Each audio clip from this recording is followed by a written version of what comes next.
In Monday's assignment, you have to complete IXL Activity W.4, which is about points, lines, line segments, rays, and angles.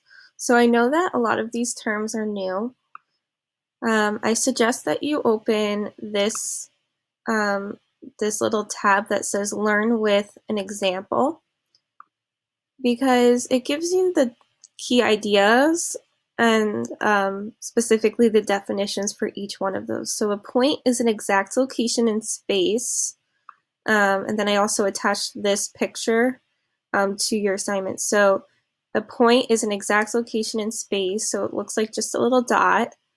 A line is a straight path that continues forever in both directions. So it's basically a bunch of points that can go on forever in both directions, and you'll always see a line with two arrows at the end to signify that it goes forever in both directions. A ray is part of a line. A ray has one endpoint and continues forever in one direction. So you have to look down here for ray for a picture, and it has one point at one end and an arrow at the other end because it goes forever in another direction. Picture sun rays.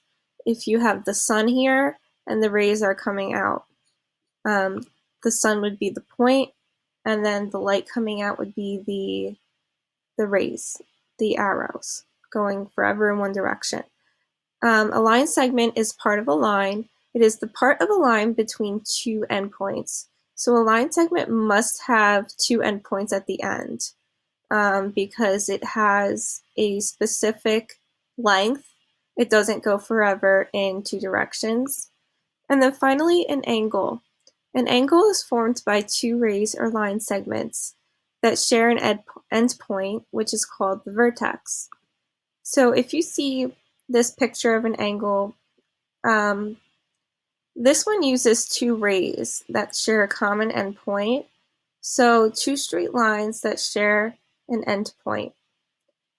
This should really say that they're two rays that share an endpoint, because a line would go forever in both directions, but rays have an endpoint.